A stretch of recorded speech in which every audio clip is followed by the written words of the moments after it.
Hello and welcome to Sam's English E-class. Our topic today is grammatical functions of words ending in ing suffix. We're going to be considering part 1 of this lesson.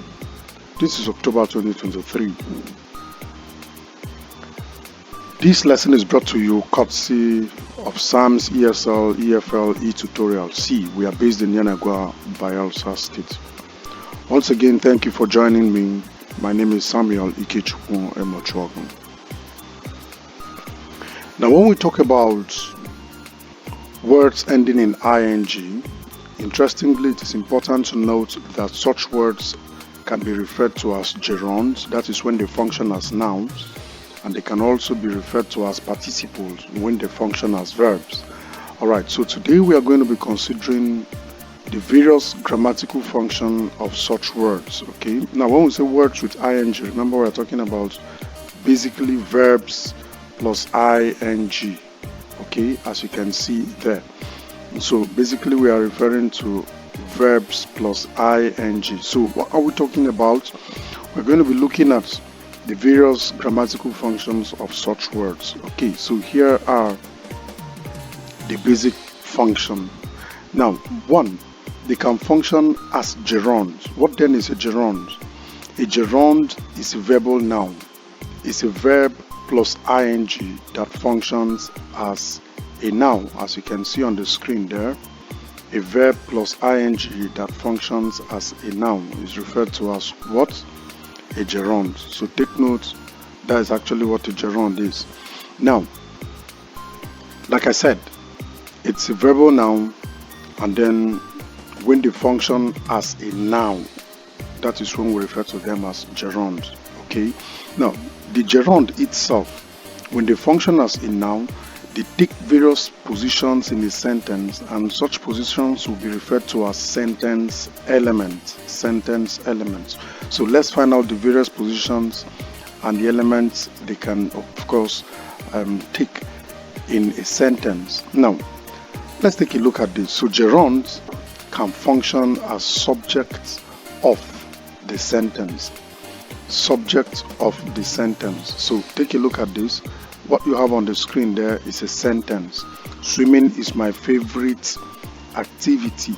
Now, subject here, these are subjects, swimming, and then is here is our verb, and then of course my favorite activity is our complement. So this sentence will be classified as follows: SVC.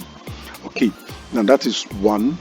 And then number 2, a gerund can function as object of the verb. As you can see there, reading is the object in this sentence. So if you analyze the sentence, you're going to have I as the subject, and then you're going to have enjoy as our verb, and then reading here as our object. Okay, as our object, reading books. Okay, so when we add together, we're going to have reading books as our what?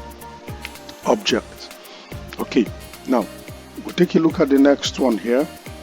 A gerund can also function as an object of the preposition. So when we do our normal analysis again, we're going to have she as the subject here, is as our verb, and then interested is the main verb here. So we'll classify it as MV. Then look at our preposition here. Look at our preposition in. And then here we'll consider it as object of the preposition. Object of the preposition in. Okay, so that is it. And then again, it can function, a gerund can as well function as subject complement. So take a look at this. When we analyze the sentence, we're going to have his hobby as the subject, take note, and then is here as our verb, and then of course singing here as the complement. So you're going to have something like this: SVC. Alright, so a gerund can perform all of these functions as you can see right there on the screen. It's important we note all of this. So that is actually the functions of gerunds.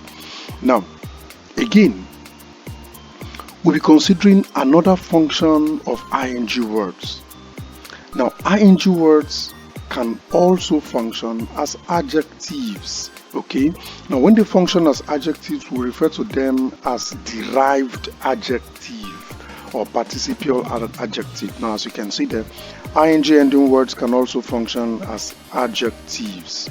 Okay, they can function as adjectives. So take note, they can function as adjective.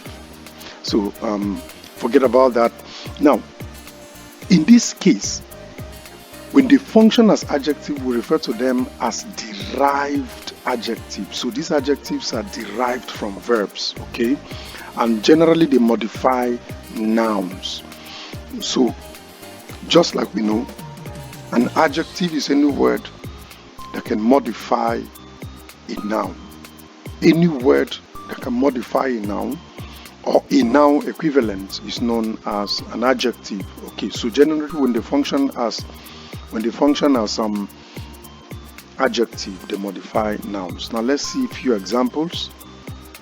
All right, now here are a few examples we have on display here.